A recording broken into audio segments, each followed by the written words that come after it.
Halo, kabar? Oh my God, kita juga harus menyapa nih seluruh halayak dari Nonton Sama-sama.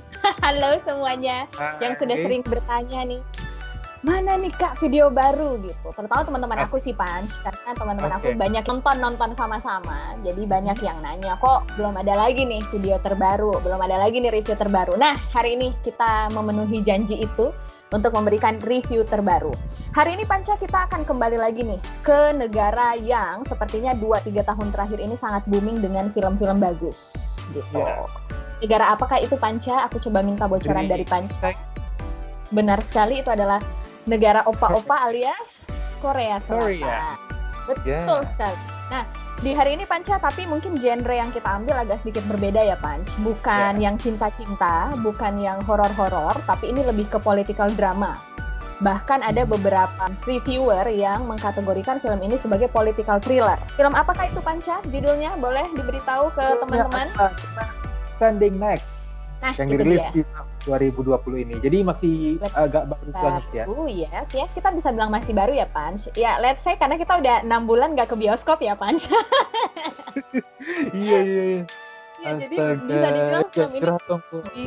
Iya, jadi ini tuh Punch kalau nggak salah ini kayaknya film yang terakhir yang pernah aku lihat di CGV kalau nggak salah di bulan Januari atau Februari sebelum akhirnya kita menutup bioskop karena pandemi ini. Oke.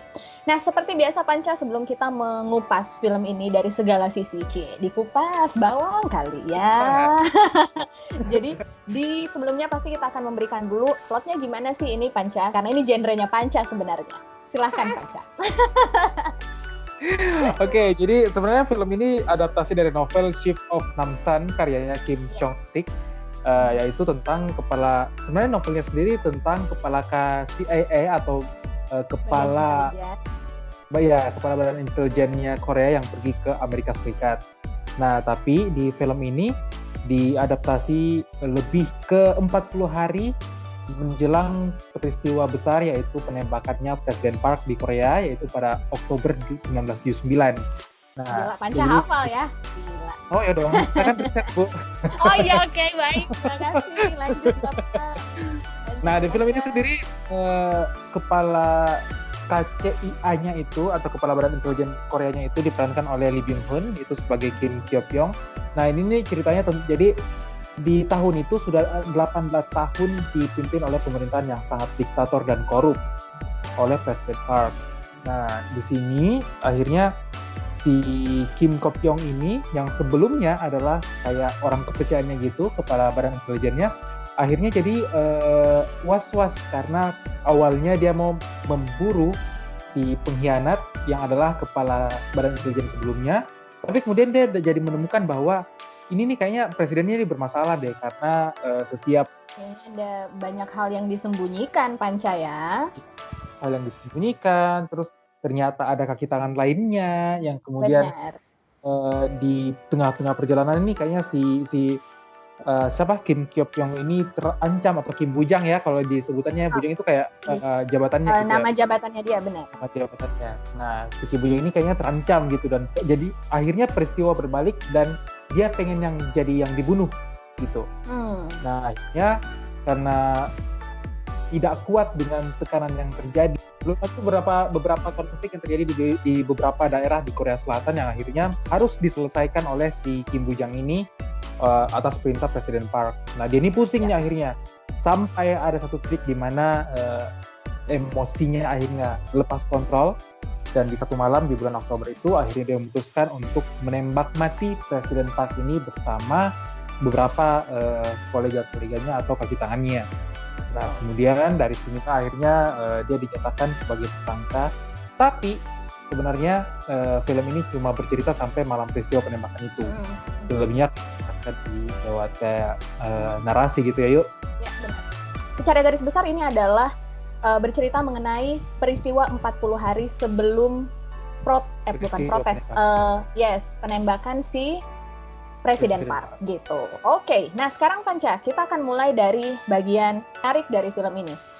Aku sebenarnya Panca awal ketika akan menonton film ini, jujur nggak ada riset sama sekali sebelumnya. Ini tuh film soal apa gitu. Tapi cuma tertarik aja kan ada Lee Byung Hun di situ. Nama Lee Byung Hun itu kan dia salah satu aktor sangat terkenal, bahkan udah sering main di beberapa film Hollywood, yang membuat aku berpikir bahwa ini kayaknya film bukan film sembarangan gitu, bukan film main-main. Terutama karena dia mengambil satu peristiwa penting yang cukup historis di dalam sejarah Korea Selatan. Yang bagian aku suka itu adalah satu punch. Aku suka dengan susunan pemainnya. Film ini berhasil menggambarkan karakter-karakter penting yang ada di film itu secara efektif. Kenapa aku bilang seperti itu? Karena ternyata ketika aku mencoba membandingkan tampakan dari Kim Bujang yang ada di film dengan Kim Bujang yang ada di kisah sebenarnya, itu mereka look alike gitu loh, Punch. Look alike bukan dalam artian mereka mirip banget, tapi secara tampakan, secara aura, kemudian itu menurut aku film ini sangat berhasil untuk menggambarkan karakter Kim Bujang. Dan bukan cuma Kim Bujang, Punch. Even kayak si mantan Badan Intelijen itu yang ada di Amerika Serikat, itu tuh mereka mirip gitu loh, Kif. Even untuk Presiden Parknya juga, Punch. Itu aku melihat emang ada kayak kemiripan gitu. Jadi menurut aku case-nya hebat banget sih. Jadi satu, aku salut banget sama kemampuan film ini untuk menghadirkan kembali sosoknya gitu. Untuk istilahnya menggambarkan kembali gimana sih sosok-sosok yang ada pada saat itu yang memegang kunci atau memegang peranan penting di dalam film. Itu satu, Punch. Nah, yang kedua, aku suka detail-detail yang ada di dalam film ini. Detail-detailnya mulai dari pakaiannya, mulai dari gesture-gesture pemainnya, kemudian mulai juga dari istilahnya set lokasinya, Punch. Menurut aku itu benar-benar berusaha untuk menggambarkan Korea di tahun 1979. Nah, terakhir nih, Punch, ya nggak terakhir juga sih, mungkin Panca nanti bisa menambahkan. Di sini aku melihat yang aku suka adalah ada perubahan karakter yang cukup drastis dari Kim Bujang. Jadi kalau kita nonton di awal tuh Punch kan dia pro presiden banget. Dia tuh kayak pokoknya I will die for my president. Tapi ternyata di tengah sampai ke akhir ada gejolak-gejolak, ada dinamika yang dia rasakan sampai akhirnya dia memutuskan untuk menjadi bagian yang kontra dari presiden. Dan menurut aku itu di sepanjang film ini kita sangat disajikan proses dilematis itu, Punch. Bagaimana akhirnya dia mengambil keputusan, bagaimana akhirnya dia memikirkan nasibnya sendiri, sampai akhirnya dia tiba di keputusan paling akhir. Nah, itu yang aku suka sih, Punch, dari film ini. Jadi mulai dari aktornya, kemudian mulai dari settingnya, sinematografi, dan sampai akhirnya di masalah plot atau dilema-dilema yang dimunculkan, yang sangat efektif menurut aku untuk menggambarkan perasaan dari Kim Bujang. Itu dari aku, Punch. Panca ada nggak tambahan-tambahan, Punch? Secara teknis mungkin. Kalau saya mungkin pertama yang saya suka adalah warna filmnya. Jadi di sini warna filmnya itu dia agak kuning-kuning gitu, jadi berhasil menggambarkan suasana yang retro, suasana yang jadul ya, old school lah ya, jadul ya. Terus udah itu, menurut saya DOP-nya ini keren banget karena di banyak frame itu pengaturan objeknya tuh banyak banget yang menggambarkan kekuasaan dan intimidasi. Itu kalau saya pribadi, karena di beberapa frame selalu objeknya tuh diletakkan di tengah. Lihat gak sih beberapa banyak banget frame-frame yang ditata kayak simetris langsung ke tengah gini. Iya. Nah, itu menurut saya benar-benar menggambarkan kekuasaan yang bisa jadi itu untuk menggambarkan kekuasaan yang tunggal kali ya. Atau yang mungkin betul-betul kayak center gitu loh, Punch, pusat kekuasaan. Ya, jadi kayak menggambarkan kediktatoran mungkin, atau menggambarkan kenapa saya bilang menggambarkan intimidasi juga, karena ada beberapa scene yang jadi objeknya tuh kayak gini ini, terus objek yang ditemanin ngomong tuh segini doang. Oke. Jadi kayak lebih kayak disurutin gitu. Jadi menurut saya sih keren banget pengaturan objek itu. Ya, saya sih nggak tahu DOP-nya tuh betul-betul meaning kayak gitu atau itu cuma perasaan saya, tapi kalau saya sih lihatnya itu berhasil menggambarkan dari segitu. Jadi boleh saya bilang film ini detail banget gitu kan. Yes, terus dari segi gestur juga dan emosional pemainnya berhasil menggambarkan dengan baik, dan seperti yang tadi Ayu bilang juga dari awal film dimulai sampai terakhir kita bisa melihat perubahan emosional yang sangat signifikan, dan itu sangat nggak mudah karena kan halus banget gitu loh mainnya. Jadi kita bisa lihat perkembangan itu untuk jadi jempol deh buat acting para pemainnya. Benar, bagus banget sih. Ada lagi nggak, Pan? Itu aja sih kalau dari saya. Aku juga ini sih Panca sangat suka dengan ini sebenarnya. Aku nggak tahu apakah ini ada hubungannya atau enggak. Tapi kalau Panca lihat atau perhatikan kostum pemainnya itu kan rata-rata hitam, abu-abu, cenderung dark gitu loh. Jadi benar-benar menggambarkan suasana itu memang seperti istilahnya kayak masa kegelapan untuk Korea Selatan gitu loh. Kayak kita punya kesan bahwa oke, pada saat itu perpolitikan sedang ada di masa yang cukup kelam. Ada beberapa yang Panca bilang sih, detail-detail yang akhirnya menggambarkan, istilahnya dia punya banyak makna, Panc. Jadi film ini tuh kayak ketika kita nonton, jalan, benar. Jadi ketika kita nonton, kita bisa mendapatkan banyak makna gitu sih. Benar. Aku suka banget, Panc.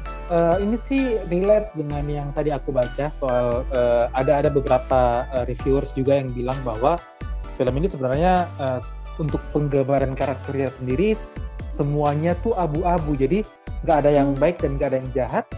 Semua ini masing-masing untuk menyelamatkan dirinya di masa itu, dan mungkin makna semiotiknya juga digambarkan di situ. Jadi film ini benar. Oke. Yeah. Nah sekarang Panc, ada nggak sih yang kamu kurang serk dari film ini? Sebenarnya kalau kurang serk mungkin pencahayaannya aja kali ya, karena untuk biasanya kan kalau kita nonton film-film yang genrenya thriller atau tragedi, itu tuh warna filmnya dibuat suram, dibuat gelap untuk menambah tense-nya penonton, menambah intimidasinya penonton. Jadi kita tuh bisa merasakan gitu loh bagaimana gelapnya masa itu. Tapi di sini beberapa scene justru dibuat sangat-sangat terang, dan itu menurut saya sih agak sesuai ya dengan dengan penggambaran masa itu yang sangat-sangat sebenarnya sih sangat-sangat kritis. Mungkin moodnya jadi berubah gitu kali ya, Panc ya, ketika ditonton. Benar. Yes, kalau aku sih Panc, kekurangan film ini membingungkan. Jadi ya itu dia tadi, karena aku nonton nggak pakai riset kan, jadi mikirnya ini apa gitu. Apalagi kan sejak awal kita langsung disuguhi Korea sedang bermasalah, ada masalah soal Korea Gate, kemudian ada masalah campur tangan pemerintah Amerika Serikat, meskipun itu nggak digambarkan secara utuh ya Panc. Akhirnya kita jadi kayak ngeblank gitu loh. Ini sebenarnya ada masalah apa gitu kan, nggak dijelaskan. Misalnya kenapa si mantan kepala badan intelijen yang sebelumnya tuh Panc, kenapa dia sampai ke Amerika Serikat, itu kan nggak disebutkan. Tiba-tiba aja kita disodori scene di mana dia istilahnya itu memberikan kesaksian bahwa ternyata Presiden Park itu korupsi lah, ini dan itu. Jadi jujur aku di tengah-tengah film itu mikir Panc, ini tuh sebenarnya apa gitu. Kemudian masih mikir ini tuh sebenarnya klimaksnya pengen dibuat kayak gimana gitu.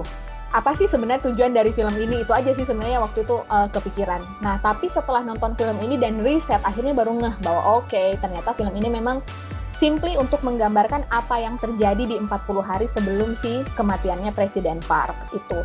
Meskipun sebenarnya Panc di dalam filmnya tuh udah ada ini sih, kayak membantu kita, kayak kan dia setiap hari tuh ada tanggalnya kan Panc.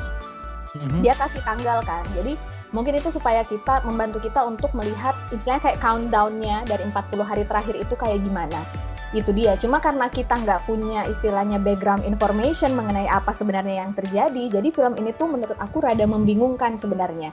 Jadi ya sebaiknya orang-orang yang menonton film ini mungkin riset dulu atau setidaknya baca-baca dulu kali ya mengenai apa yang terjadi pada saat itu. Jadi bisa relate gitu loh. Jadi mungkin yang baca novelnya lebih relate kali ya. Iya, atau benar, orang-orang yang udah baca novelnya tuh jadi bisa lebih ngeh, oh ini tuh maksudnya soal ini tuh si Park Bujang ini siapa, Kim Bujang ini siapa, dan lain-lain gitu. Tuh, kalau Panca masih ada lagi Panc tambahan mungkin? Iya sih kalau saya. Oke, kalau gitu sekarang berarti Panca, tolong aku minta Panca dari rate 1 sampai 10 Panca kasih berapa untuk film ini? Kalau saya sih untuk film ini sebenarnya saya kasih 7,6 aja. Kenapa Panca nggak kasih 8? Tolong beri alasan Panca. Pertama karena saya setuju ini filmnya lumayan membingungkan, walaupun saya pribadi kalau nonton film genre seperti ini saya hobi menebak-nebak, tapi ya sih mungkin bisa dibilang seperempat akhir filmnya baru kita ngeh gitu ya bahwa kayaknya ini gini deh. Terus masalah warna yang tadi, walaupun tidak saya pungkiri juga ya banyak elemen-elemen kayak yang detailnya film ini. Terus pemerannya juga karakternya benar-benar diperankan secara baik. Jadi ya mungkin saya rasa di film ini saya cukup ngasih 7,6. Oke, nah kalau aku mirip-mirip sih sama Panca, tapi aku agak tinggi sedikit. Aku kasih 8 Punch untuk film ini. Oke. Yes, ini film yang menurut aku istilahnya untuk orang-orang yang mencari film yang menambah pengetahuan mengenai sejarah. Yes, wawasan. Film ini cukup bagus dengan detail-detail yang menurut aku cukup baik. Karakternya, pemainnya juga udah oke banget. Yes, itu sih kalau dari kita ya untuk film minggu ini ya, Punch the Man Standing Next. Sangat-sangat kita rekomendasikan. Mungkin teman-teman bisa cari di Netflix atau di misalnya aplikasi yang berbayar gitu untuk bisa menonton film Korea. Gitu dia. Sekali lagi ini juga kita reviewnya berdasarkan sudut pandang kita sebagai penikmat film, bukan sebagai pembuat film. Jadi kalau misalnya teman-teman ada yang setuju atau nggak setuju, boleh komen, terus kita discuss bareng ini film kayak gimana. Dan tugas ibu kayaknya balas komen dong Bu. Iya, tapi kita happy sih Punch ya, karena akhirnya ini dapat banyak, ada beberapa yang komen ya, meskipun nonton sama-sama lagi jarang upload, but yes, thank you anyway untuk semua yang sudah menonton review. Ya istilahnya ini adalah personal opinion kita, jadi boleh sepakat boleh enggak, malah sebenarnya semakin banyak yang nggak sepakat, itu hanya kita jadi bisa discuss dong film ini sebenarnya kayak gimana, gitu. Oke, kalau gitu berarti kita pamit ya Panca ya, sudah selesai tugas negara kita untuk mereview film hari ini. Baiklah. Jangan lupa like, subscribe, dan share video kita. Saya Kartika. Yes, of course. Oke, kalau gitu sampai ketemu di review film selanjutnya. Dadah. Dadah.